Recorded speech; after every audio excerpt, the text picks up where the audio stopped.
ನಾವು ನಮ್ಮ ಸಿಬ್ಬಂದಿ ಬೀಟ್ ಸಿಬ್ಬಂದಿ 40-50 ಮನೆನ ಗುಂಪು ಮಾಡ್ಕೊಂಡು ಪ್ರತಿಯೊಂದು ಮನೆನ ವಿಸಿಟ್ ಮಾಡೋದು ಒಂದು ಗುರಿ ಇಟ್ಕೊಂತಾರೆ. ಅಲ್ಲಿ ಹೋಗಿ ಜನರನ್ನ ಸಮಸ್ಯೆ ಬಗ್ಗೆ ಕೇಳ್ಕೊಂಡು ಮತ್ತೆ ಕೆಲವು ಕ್ರೈಮ್ಸ್ ಬಗ್ಗೆ ಅವೇರ್ನೆಸ್ ವಾರನಾಗ ಒಂದ್ಸಲ 2 ಸಲ ಈ ಬೀಟ್ ಸರ್ವ್ ಮಾಡುವಾಗ ಅವ್ರದ್ದು ಗುರಿ ಏನಿರ್ತದೆ, ಪ್ರತಿಯೊಂದು ಮನೆಗೆ ಹೋಗ್ಬೇಕು. ಅವ್ರ ಕೈಯಲ್ಲಿ ಸುಮಾರು ಮನೆ ಇರ್ತದೆ, ಬರೋದು ಸ್ವಲ್ಪ ಲೇಟ್ ಆಗ್ಬಹುದು, ಆದ್ರೆ ಪ್ರತಿಯೊಂದು ಮನೆಗೆ ವಿಸಿಟ್ ಮಾಡಿ. ಒಂದು ಅತಿ ದೊಡ್ಡದಾದಂಥ ದೇಶ, ಸುಮಾರು 141 ಕೋಟಿ ಜನ ಇರುವಂತಹ ದೇಶ. ಎಷ್ಟು ರಾಜ್ಯಗಳಿವೆ, ಎಷ್ಟು ಜಿಲ್ಲೆಗಳಿವೆ, ಎಷ್ಟು ಭಾಷೆಗಳಿವೆ, ಎಷ್ಟು ಧರ್ಮಗಳಿವೆ. ಸೊ ಅವರವರ ಆಚರಣೆಗಳು ಹೇಗಿದೆ, ಅವರವರ ವೇಷಭೂಷಣಗಳು ಹೇಗಿವೆ, ಇವೆಲ್ಲ ಬೇರೆ ಬೇರೆ ಒಂದು ಕಾಂಪ್ಲೆಕ್ಸ್ ಸಿಸ್ಟಮ್ ಇದೆ. ಈ ಕಾಂಪ್ಲೆಕ್ಸ್ ಸಿಸ್ಟಮ್ಮಿಗೆ 141 ಕೋಟಿ ಪಾಪ್ಯುಲೇಷನ್ ಜನಕ್ಕೆ ಇಷ್ಟೊಂದು ಕಾಂಪ್ಲೆಕ್ಸಿಟಿ ಇರುವಂತಹ ಒಂದು ಸಮಾಜಕ್ಕೆ, ಒಂದು ದೇಶಕ್ಕೆ the need of the hour is community policing. So ಆ ಹಿನ್ನೆಲೆಯಲ್ಲಿ ಈ ಕಾರ್ಯಕ್ರಮ ಏನಿದೆ ಇವಾಗ ಮನೆ ಮನೆ ಪೊಲೀಸಿಂಗು ಪ್ರಾರಂಭ ಆಗ್ತಾ ಇದೆ. ಸೊ ನೀವು ಈ ಕಮ್ಯುನಿಟಿ ಪೊಲೀಸಿಂಗ್ ಮಾಡರ್ನ್ ಡೇದಲ್ಲಿ ನೀವು ನೋಡಿದಾಗ, just I want to give the background. ಇದು ಸ್ಟಾರ್ಟೆಡ್ ಇನ್ 1829 ಲಂಡನ್ ಪೊಲೀಸ್ದಲ್ಲಿ ಸ್ಟಾರ್ಟ್ ಆಗುತ್ತೆ. ನಂತರ 1960, 70sದಲ್ಲಿ USA ಸ್ಟಾರ್ಟ್ ಆಗುತ್ತೆ. ಭಾರತದಲ್ಲಿ ಸುಮಾರು 1990, 2000ದಲ್ಲಿ ಕರ್ನಾಟಕ ಆಗಿರ್ಬೋದು, ತಮಿಳುನಾಡು ಆಗಿರ್ಬೋದು, ಕೇರಳ ಆಗಿರ್ಬೋದು, ಈ ಅಪ್ರೋಚನ್ನು ಮಾಡರ್ನ್ ಡೇ ಪೊಲೀಸಿಂಗ್ ಏನು ಕಮ್ಯುನಿಟಿ ಪೊಲೀಸಿಂಗ್ ಇದೆ ಅದನ್ನು ಅಡಾಪ್ಟ್ ಮಾಡ್ಕೊಳ್ಳೋದಕ್ಕೆ ಒಂದು ಸ್ಟಾರ್ಟ್ ಮಾಡ್ತೀವಿ. ಸೊ ನೀವು ಅನ್ಕೋಬೋದು ಕಮ್ಯುನಿಟಿ ಪೊಲೀಸಿಂಗ್ ಹೇಗೆ ರೆಲಿವೆಂಟ್ ಇದೆ ಅಂತಂತ ಹೇಳಿ. ಸೊ ನಮ್ಮ ಕಾನ್ಸ್ಟಿಟ್ಯೂಷನ್ದಲ್ಲಿನೂ ಕೂಡ ಅಂಬೇಡ್ಕರ್ ಅವರು ಬರೆದಂಥ ಸಂವಿಧಾನದಲ್ಲಿನೂ ಕೂಡ ಹಲವಾರು ಅಂಶಗಳಿದೆ. Article 14 equality before law, article 21 right to life, ಅದೇ ರೀತಿ directive principles of state policy ಅಂತ ಇದೆ, ಅದೇ ರೀತಿ ಫಂಡಮೆಂಟಲ್ ಡ್ಯೂಟೀಸ್ ಇದೆ. ಇವುಗಳನ್ನು ನೀವೆಲ್ಲ ನೋಡಿದಾಗಲೂ ಇಲ್ಲಿ ಜನರ ಸಹಭಾಗಿತ್ವ ಇದೆ. ಕಾನ್ಸ್ಟಿಟ್ಯೂಷನನ್ನು ಪ್ರೊಟೆಕ್ಟ್ ಮಾಡೋದು, ಕಾನ್ಸ್ಟಿಟ್ಯೂಷನ್ನ ಇಂಪ್ಲಿಮೆಂಟ್ ಮಾಡೋದು ಕೂಡ ಪೊಲೀಸರ ಒಂದು ಕರ್ತವ್ಯ. ಈ ಎಲ್ಲ ಸಂವಿಧಾನದಲ್ಲಿ ಇರುವಂತಹ ಎಲ್ಲ ಅಂಶಗಳನ್ನು ನೀವು ಅಧ್ಯಯನ ಮಾಡಿದಾಗ ಅದರ ಪ್ರಿನ್ಸಿಪಲ್ಸ್ಗಳನ್ನು, ಅದರ ತತ್ವಗಳನ್ನು ನಾವು ಇಂಪ್ಲಿಮೆಂಟ್ ಮಾಡಬೇಕಂತಂದರೆ ಸಾರ್ವಜನಿಕರ ಸಹಭಾಗಿತ್ವ ಬಹಳ ಪ್ರಾಮುಖ್ಯತೆಯನ್ನು ಪಡೆದಿದೆ. ಆ ಹಿನ್ನೆಲೆಯಲ್ಲಿ ಸೊ ಇವತ್ತಿನ ಏನು ಈ ಕಾರ್ಯಕ್ರಮಗಳಿದ್ದಾವೆ, ಒಂದು ಇತಿಹಾಸನೂ ಇದೆ, ಇದಕ್ಕೆ ಅವಶ್ಯಕತೆಯೂ ಇದೆ ನಮ್ಮ ಭಾರತ ದೇಶದ ಒಂದು ಸಂದರ್ಭದಲ್ಲಿ. ಮತ್ತು ಇದಕ್ಕೆ ತನ್ನದೇ ಆದಂಥ ಒಂದು ಕಾನ್ಸ್ಟಿಟ್ಯೂಷನನ್ನು ಕೂಡ ಒಂದು ಬೆಂಬಲ ಆಗಿರ್ಬೋದು, ಅಥವಾ ಕಾನ್ಸ್ಟಿಟ್ಯೂಷನಲ್ಲಿ ಇರುವಂತಹ ಅಂಶಗಳನ್ನೂ ಕೂಡ ಇದರಲ್ಲಿ ರಿಫ್ಲೆಕ್ಟ್ ಆಗುತ್ತೆ. ನೀವು ಅನ್ಕೋಬೋದು ಯೂತ್ ಹೇಗೆ ಡಿಫ್ರೆನ್ಸ್ ಮಾಡ್ತೀರ ಅಂತ ನಾನು ಸ್ಟಾರ್ಟಿಂಗಲ್ಲೇ ಹೇಳ್ತಾ ಇದ್ದೆ. ಸೊ ಯು ಆರ್ ದ ಏನಂತಂತಂದರೆ the force behind the Indian development, Indian growth story in future. ಈಗ ಯಾಕೆ ಅಂತಂದರೆ ನೀವು ನಿಮ್ಮಲ್ಲಿರುವಂಥ ಎನರ್ಜಿ ಆಗಿರ್ಬೋದು, ಅಥವಾ ನಿಮ್ಮಲ್ಲಿರುವಂತಹ ಒಂದು ಪೊಟೆನ್ಷಿಯಲ್ ಆಗಿರ್ಬೋದು, ಈ ದೇಶವನ್ನು ಅಭಿವೃದ್ಧಿ ಪಥದತ್ತ ಸಾಗಿಸುವಂಥ ಒಂದು ಶಕ್ತಿ ಕೂಡ ಇದೆ. ಆ ಹಿನ್ನೆಲೆಯಲ್ಲಿ ಈಗೇನು ನೀವು ವಿದ್ಯಾರ್ಥಿಗಳಿದ್ದೀರಾ, so the involvement your involvement in day to day policing ಅಂದರೆ ಬರೀ ಇದು ಒಂದೇ ಇರಲ್ಲ, ಏನೋ ಅವ್ರು ಪೊಲೀಸರು ಮಾಡುವಂಥ ಕೆಲಸ ಕರ್ತವ್ಯಗಳಂತ ಅಷ್ಟೇ ಅಲ್ಲ. ಸೊ ಬರುವಂಥ ಸುದ್ದಿಗಳ ವಿಶ್ಲೇಷಣೆ ಆಗಿರ್ಬೋದು, ಬರುವಂತಹ ಸೈಬರ್ ಕ್ರೈಮ್ಸ್ಗಳಾಗಿರ್ಬೋದು, ಮಕ್ಕಳಿಗೆ ಸಂಬಂಧಪಟ್ಟಂಥ ಕಾನೂನುಗಳಾಗಿರ್ಬೋದು, ಮಹಿಳೆಯರಿಗೆ ಸಂಬಂಧಪಟ್ಟಂಥ ಕಾನೂನುಗಳಾಗಿರ್ಬೋದು, ಮಾದಕ ವ್ಯಸನಗಳ ಬಗ್ಗೆ ಆಗಿರ್ಬೋದು, ಸೊ ಸುದ್ದಿ ಸಮಾಚಾರಗಳ ಬಗ್ಗೆ ಆಗಿರ್ಬೋದು, ದೇಶದ ಆಗು ಹೋಗುಗಳ ಬಗ್ಗೆ ಆಗಿರ್ಬೋದು, ಅದನ್ನು ಚರ್ಚಿಸುವಂಥ ಒಂದು ವಿವೇಚನಾ ಶಕ್ತಿ ನಿಮ್ಮಲ್ಲಿ ಇದೆ. ಅದೇ ರೀತಿ ಕೂಡ ತಮ್ಮ ಫೀಡ್ಬ್ಯಾಕನ್ನು ಕೊಡೋದಕ್ಕೂ ಕೂಡ ಪೊಲೀಸ್ ಇಲಾಖೆಗೆ ತಮ್ಮ ವ್ಯಾಲ್ಯೂಯಬಲ್ ಫೀಡ್ಬ್ಯಾಕನ್ನು ಕೊಡೋದಕ್ಕೂ ಕೂಡ ತಾವು ಇದ್ದೀರಾ. ಇವತ್ತು ನಾವು ಮಾಧ್ಯಮದವ್ರನ್ನೂ ಕರೆದಿದ್ದೀವಿ. ಯಾಕಂತಂದರೆ media is the 4th pillar of democracy ಅಂತ ನಾವು ಹೇಳ್ತೀವಿ. ಯಾಕೆ ಮೀಡಿಯಾ ಯಾವ ರೀತಿ ರೋಲ್ ಪ್ಲೇ ಆಗುತ್ತೆ ಅಂತಂದರೆ, they can create the perception matters A lot. ಒಂದು ನೆಗೆಟಿವ್ ಸ್ಟೋರಿನ ನೀವು 10 ದಿನ ಓಡಿಸಿ ಅದು ಪರ್ಸೆಪ್ಷನ್ ನೆಗೆಟಿವ್ ಆಗಿರುತ್ತೆ. ಸೊ ಪೊಲೀಸಿಂಗ್ ಈಸ್ ಏನು ಅಂತಂದರೆ it is double edged sword ಇದ್ದಾಗೆ. ಅಂದರೆ ನಾವು ಸಾಕಷ್ಟು ಒಳ್ಳೆ ಕೆಲಸಗಳನ್ನ ಮಾಡ್ತಾ ಇರುತ್ತೆ. ಯಾಕಂತಂದರೆ ನಾವು ಎದ್ರ ಜೊತೆ ಡೀಲ್ ಮಾಡ್ತೀವಿ ಪೊಲೀಸಿಂಗ್ದಲ್ಲಿ ಅಂತಂದರೆ, ಸಮಾಜದಲ್ಲಿರುವಂಥ ಫ್ಲಕ್ಚುಯೇಷನ್ಸ್ಗಳ ಜೊತೆಗೆ. ನಾನು ಉದಾಹರಣೆ ಕೊಡ್ತೀನಿ. ಒಬ್ಬ ಡಾಕ್ಟರು, ನೀವು ವ್ಯಕ್ತಿ ಹುಟ್ಟಿದಾದ್ಮೇಲೆ, ಒಂದು ಮಗು ಹುಟ್ಟಿದಾದ್ಮೇಲೆ ನೀವು ವ್ಯಾಕ್ಸಿನ್ಸ್ಗಳನ್ನು ಕೊಡ್ತೀರ ಮಗುವಿಗೆ. ಯಾಕೆ ಕೊಡ್ತೀರ ವ್ಯಾಕ್ಸಿನ್ಸ್ಗಳನ್ನು? ಯಾವುದೇ ರೀತಿಯಾದಂಥ ರೋಗ ರುಜಿನಗಳು ಬರಬಾರ್ದು, ಇನ್ಫೆಕ್ಷನ್ ಬರಬಾರ್ದು ಅಂತಂತೇಳಿ ಡಾಕ್ಟರ್ ನಿಮಗೆಲ್ಲ ವ್ಯಾಕ್ಸಿನ್ ಕೊಟ್ಟಿರ್ತಾರೆ. ಆದರೂ ಕೂಡ ಇವತ್ತಿಗೂ ನಿಮಗೆ ಜ್ವರ ಬರುತ್ತೆ, ನೆಗಡಿ ಬರುತ್ತೆ, ಕೆಮ್ಮು ಬರುತ್ತೆ, ಮೈಕೈ ನೋವು ಬರುತ್ತೆ, ಎಲ್ಲ ಬರುತ್ತೆ. ಹಾಗಿದ್ರೆ ಡಾಕ್ಟರ್ ಕೊಟ್ಟಿದ್ದ ಇಂಜೆಕ್ಷನ್ ಏನು ಸರಿ ಇಲ್ಲ ಅಂದರೆ ನಿಮಗೆ ಆರೋಗ್ಯ ಇವತ್ತು ಸರಿ ಇಲ್ಲ ಅಂದರೆ ಅದಕ್ಕೆ ಡಾಕ್ಟರ್ನೇ ಹೊಣೆನಾ? ಆಯಿತು, ದೇವರು 100 ವರ್ಷ IAS ಕೊಟ್ಟಿದ್ದಾನೆ, ಎಲ್ಲರೂ 100 ವರ್ಷ ಬದುಕ್ತಾ ಇದ್ದಾರಾ? ಇಲ್ಲ. ಹಾಗಿದ್ರೆ ಡಾಕ್ಟರ್ ತಪ್ಪ, ದೇವರದ್ದು ತಪ್ಪ? ಸೊ ಅದೇ ರೀತಿ ಸಮಾಜದಲ್ಲಿ ಪೊಲೀಸರ ಕೆಲಸ ಏನು ಅಂತಂದ್ರೆ ಸಮಾಜದ ಸ್ವಾಸ್ಥ್ಯವನ್ನ ಕಾಪಾಡುವಂತ ಒಂದು ಕೆಲಸ ಪೊಲೀಸರದ ಕೆಲಸ ಇರುತ್ತೆ. ಸಮಾಜದಲ್ಲಿ ಹೆಚ್ಚು ಕಡಿಮೆಗಳಾಗ್ತಾ ಇರ್ತವೆ, ಇಕ್ವಿಲಿಬ್ರಿಯಂ ಡಿಸ್ಟರ್ಬ್ ಆಗ್ತಾ ಇರುತ್ತೆ, ಕಮ್ಯುನಲ್ ಹಾರ್ಮೋನಿ ಡಿಸ್ಟರ್ಬ್ ಆಗ್ತಾ ಇರುತ್ತೆ, ಕ್ರೈಮ್ ರೇಟ್ ಹೆಚ್ಚು ಕಡಿಮೆ ಆಗ್ತಾ ಇರುತ್ತೆ. ಸೊ ಇವುಗಳನ್ನ ಸಮಾಜದ ಸ್ವಾಸ್ಥ್ಯವನ್ನ ಕಾಪಾಡುವಂಥದ್ದು ಪೊಲೀಸರ ಒಂದು ಕರ್ತವ್ಯ ಆಗಿದೆ. ಸಮಾಜದ ಸ್ವಾಸ್ಥ್ಯವನ್ನ ಕಾಪಾಡಬೇಕು ಅಂದ್ರೆ ಸಮಾಜದಲ್ಲಿ ಇರುವಂತವ್ರು ಯಾರು? ಸಾರ್ವಜನಿಕರು. ಸೊ ವಿ ಆಲ್ಸೋ, ನಾವು ಕೂಡ ಎಲ್ಲಿಂದ ಬಂದಿದ್ದೀವಿ, ನಾವು ಹೊರಗಡೆಯಿಂದ ಬಂದಿಲ್ಲ, ನಾವು ನಿಮ್ಮಲ್ಲಿಂದನೇ ಒಬ್ಬರಾಗಿ ಬಂದಿದ್ದೀವಿ. ಹಾಗೂ ಹೋಗುಗಳನ್ನ ಆಯಾ ಸಂದರ್ಭಕ್ಕೆ, ಸನ್ನಿವೇಶಕ್ಕೆ, ಘಟನೆಗೆ ತಕ್ಕಂತೆ ಸರಿಯಾದಂಥ ಒಂದು ಚಿಕಿತ್ಸೆಯನ್ನು ಕೊಟ್ಟಿರುತ್ತೆ. ಅದೇ ರೀತಿ ಮುಂದೆ ಅದು ಆಗಲ್ಲ ಅಂತಲ್ಲ, ಆಗ್ತಾ ಇರ್ತವೆ. ಪೊಲೀಸ್ ಇಲಾಖೆ ಆ್ಯಕ್ಟ್ ಮಾಡ್ತಾನೆ ಇರುತ್ತೆ. ಸೊ ಹಾಗಾಗಿ ನಿಮ್ಮ ಸಂಬಂಧ ಏನಿದೆ ಅಂತಂತಂದರೆ ಇದು ಬಿಡಲಾರದ ಒಂದು ನಂಟಿದು. ಸೊ ಹಾಗಾಗಿ ನಾವು ನಿಮ್ಮ ಜೊತೆಗೆ ಇದ್ದು, ನಿಮ್ಮಲ್ಲಿಯೇ ಒಬ್ಬರಾಗಿದ್ದು, ಸಮಾಜದಲ್ಲಿರುವಂಥ ಸ್ವಾಸ್ಥ್ಯವನ್ನು ನಾವು ಕಾಪಾಡಬೇಕಾದದ್ದು ನಮ್ಮ ಕೆಲಸ ಕಾರ್ಯ. ಅದೇ ರೀತಿ ಕೂಡ ಮಾಧ್ಯಮದ ಬಗ್ಗೆ ನಾನು ಹೇಳ್ತಾ ಇದ್ದೆ.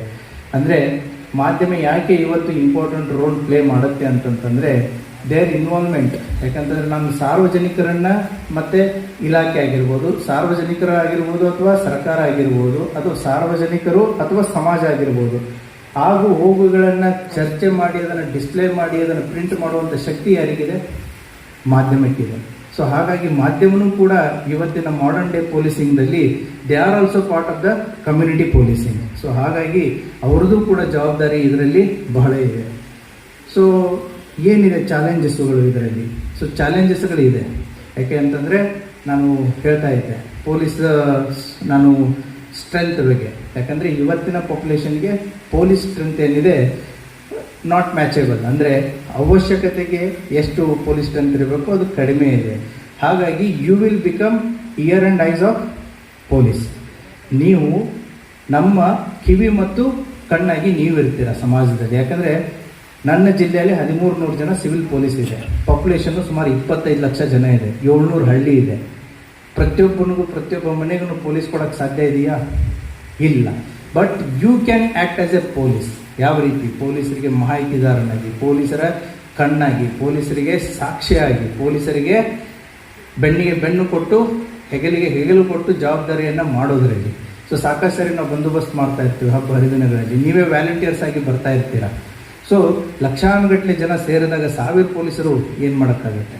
ಸೊ ಹಾಗಾಗಿ your involvement, your participation in our day to day work is very much essential.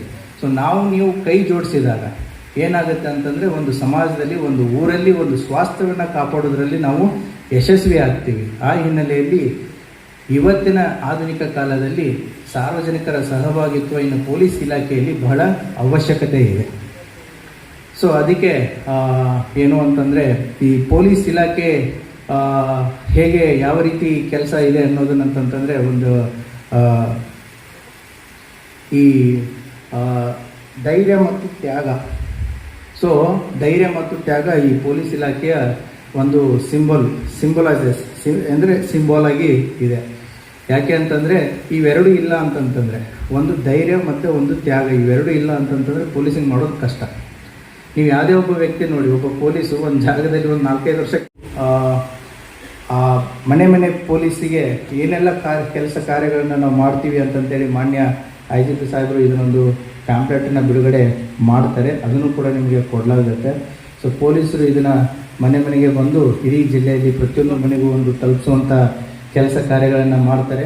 ಇದರಲ್ಲಿ ಏನು ಇದರ ಪರ್ಪಸ್ ಏನು, ಯಾವ ರೀತಿ ಡಿಸೈನ್ ಇದೆ, ಪೊಲೀಸರಿಗೆ ಏನು ನಾನು ಹೇಳಬೇಕಂತಂದರೆ ಆಡು ಮುಟ್ಟದ ಸೊಪ್ಪಿಲ್ಲ ಅಂತಂತ ಹೇಳ್ತಾರೆ. ಆಡು ತಿನ್ನದೇ ಇರುವಂಥ ಸೊಪ್ಪಿಲ್ಲ ಅಂತಂತೇಳಿ ಪೊಲೀಸ್ ಇಲಾಖೆಗೆ ಗೊತ್ತಿಲ್ಲದ ಕೆಲಸ ಇಲ್ಲ. ಸೊ ಎಲ್ಲ ಇದೆ ಇದರಲ್ಲಿ.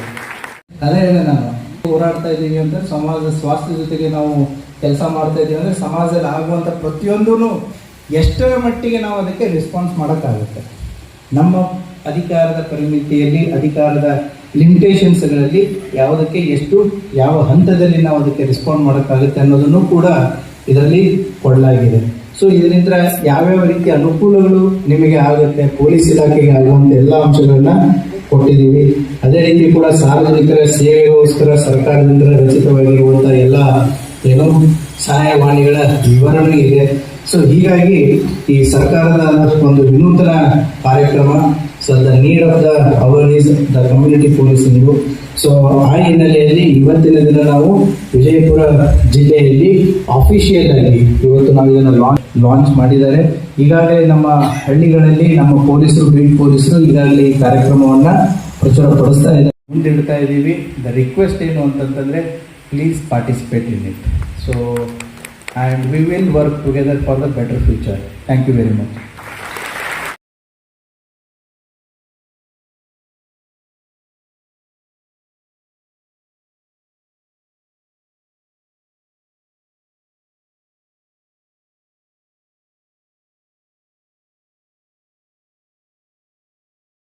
ಪೊಲೀಸ್ ಮನೆ ಮನೆಗೆ ಪೊಲೀಸ್ ಎಂಬ ವಿನೂತನ ಈ ಕಾರ್ಯಕ್ರಮದ ಉದ್ಘಾಟನೆ, ಈ ಕಾರ್ಯಕ್ರಮದ ಉದ್ಘಾಟನೆಯನ್ನು ನೆರವೇರಿಸಿರ್ತಕ್ಕಂಥ ಆರಕ್ಷಕ ಮಹಾನಿರೀಕ್ಷಕರಾಗಿರ್ತಕ್ಕಂಥ ಗೌರವಾನ್ವಿತ ಶ್ರೀ ಚೇತನ್ ಸಿಂಗ್ ರಾಠೋಡ್ ಸಾಹೇಬರಲ್ಲಿಯೂ ಹಾಗೂ ಸಹೋದ್ಯೋಗಿ ಮಿತ್ರರೇ, ಈ ಮನೆ ಮನೆಗೆ ಪೊಲೀಸ್ ಕಾರ್ಯಕ್ರಮಕ್ಕೆ ಬಂದಿರುವ ಎಲ್ಲ ಗಣ್ಯರೇ, ಸಾರ್ವಜನಿಕರೇ, ಸ್ನೇಹಿತರೆ,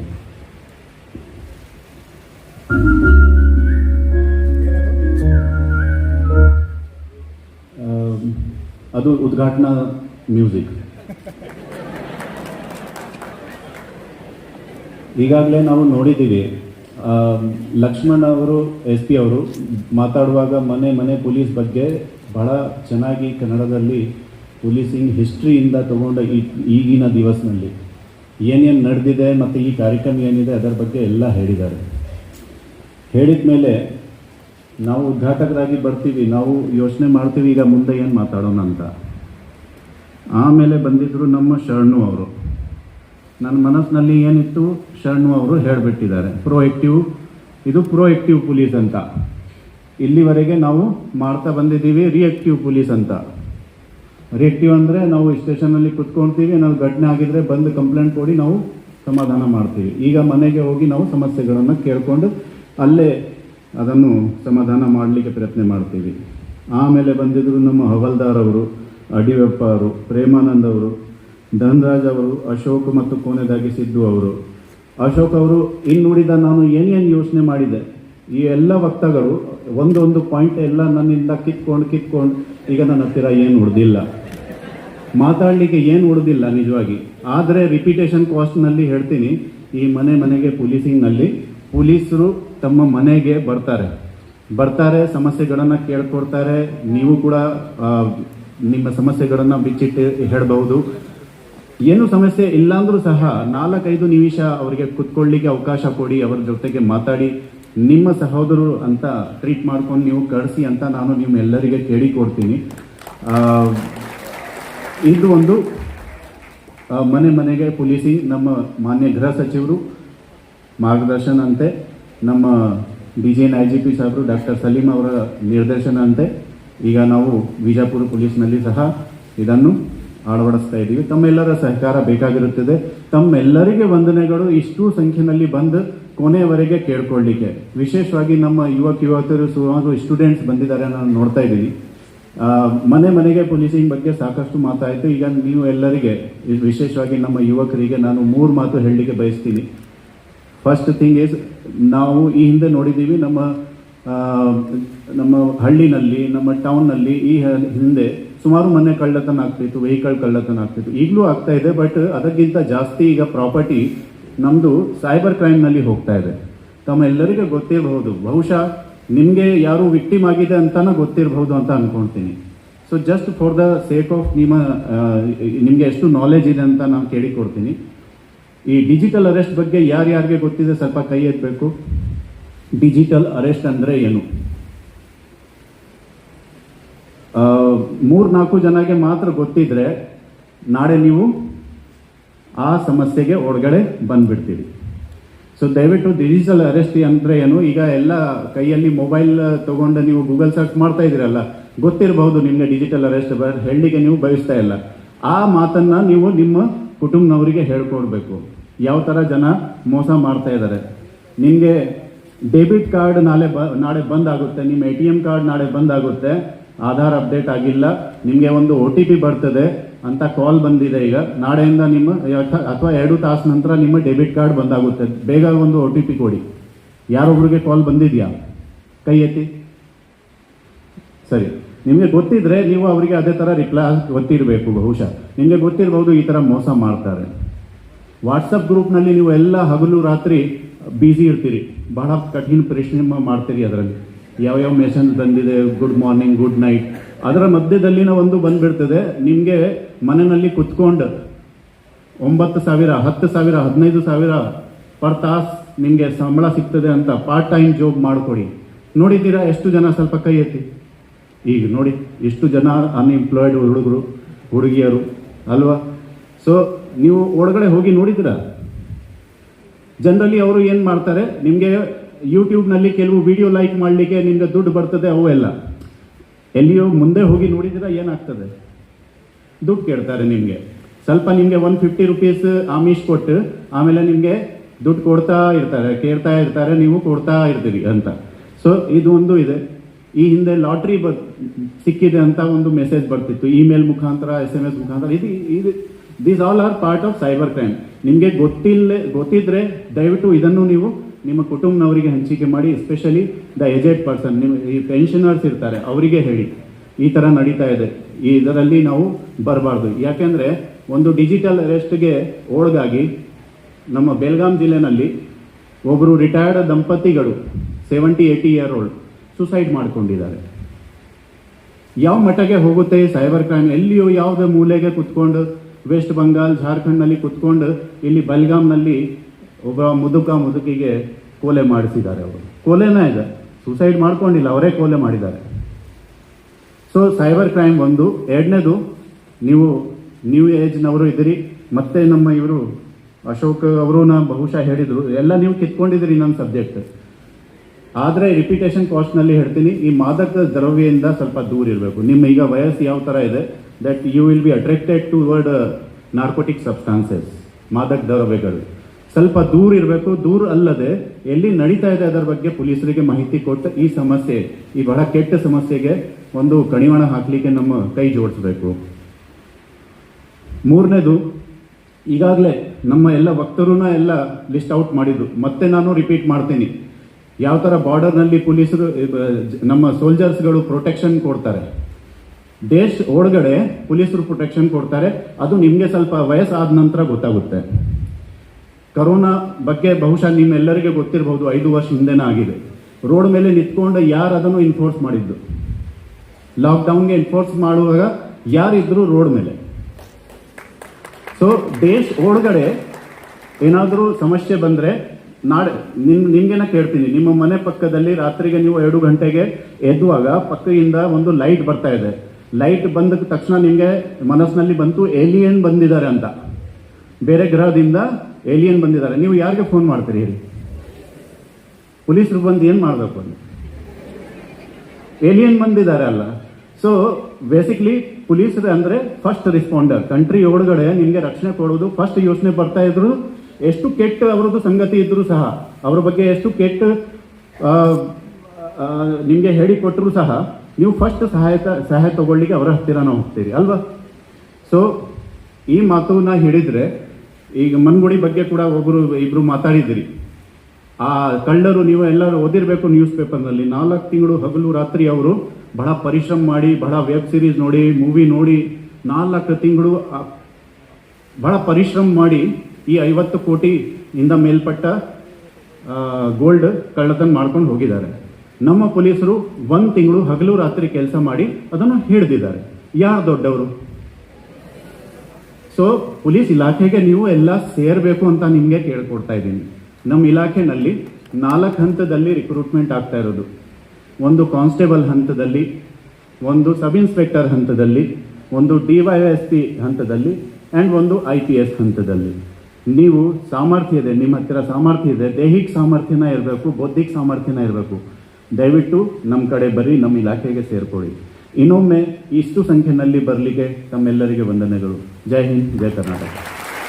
ಪೊಲೀಸ್ ವತಿಯಿಂದ ಮನೆ ಮನೆಗೆ ಪೊಲೀಸ್ ಕಾರ್ಯಕ್ರಮವನ್ನು ಇವತ್ತು ತಮ್ಮೆಲ್ಲರ ಸಮಕ್ಷಮ ಅಧಿಕೃತವಾಗಿ ಉದ್ಘಾಟನೆ ಮಾಡಿದಂಥ ಮಾನ್ಯ IGP ಸಾಹೇಬರಿಗೆ ತಮ್ಮೆಲ್ಲರ ವತಿಯಿಂದ ನಾನು ಹೃತ್ಪೂರ್ವಕವಾದಂಥ ಧನ್ಯವಾದಗಳನ್ನು ತಿಳಿಸಲಿಕ್ಕೆ ಬಯಸ್ತೀನಿ.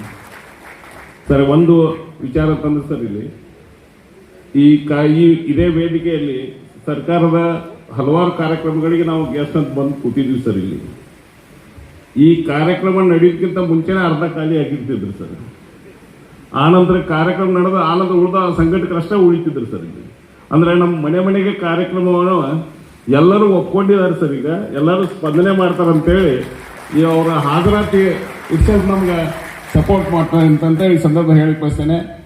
ಈ ಕಾರ್ಯಕ್ರಮದ ರೂವಾರಿಗಳು ಪ್ರತಿಯೊಂದು ಹಂತದಲ್ಲಿ, ಅಂದ್ರೆ ಅದು ಬ್ಯಾನರ್ ಇರ್ಬೋದು, ಈ ಪಾಂಪ್ಲೆಟ್ ಇರ್ಬೋದು, ಅಥವಾ ಯಾವುದೇ ಕಾರ್ಯಕ್ರಮ ಅದನ್ನ ಸಣ್ಣ ವಿಷಯ ಇರ್ಬೋದು, ಅದರ ಹಿನ್ನೆಲೆ, ಅದರ ಶಕ್ತಿ ಅಂತಂದ್ರೆ ನಮ್ಮ SP ಸಾಹೇಬರು, ನಿಂಬರ್ಗಿ ಸಾಹೇಬರು, ಅವ್ರು ಎಷ್ಟು ಮಟ್ಟಿಗೆ ಇನ್ವಾಲ್ವ್ಮೆಂಟ್ ಆಗ್ತಾರೆ ಅಂತ ಅನ್ನೋದ್ರ ಬಗ್ಗೆ ಈಗಾಗಲೇ ನಮ್ಮ ಸ್ನೇಹಿತರು ಬಹಳಷ್ಟು ಜನ ಹೇಳಿದ್ದಾರೆ. ಅವ್ರಿಗೂ ಸಹ ನಾನು ನನ್ನ ವೈಯಕ್ತಿಕವಾಗಿ ತಮ್ಮೆಲ್ಲರ ಪರವಾಗಿ ಹೃತ್ಪೂರ್ವಕವಾದಂಥ ಅಭಿನಂದನೆಗಳನ್ನು ಸಲ್ಲಿಸಬೇಕು.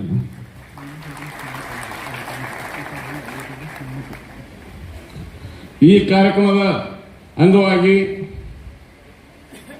ಮಾನ್ಯ SP ಸಾಹೇಬರು, ಮಾನ್ಯ IG ಸಾಹೇಬರಿಗೆ ಒಂದು ನೆನಪಿನ ಸ್ಮರಣಿಕೆಯನ್ನ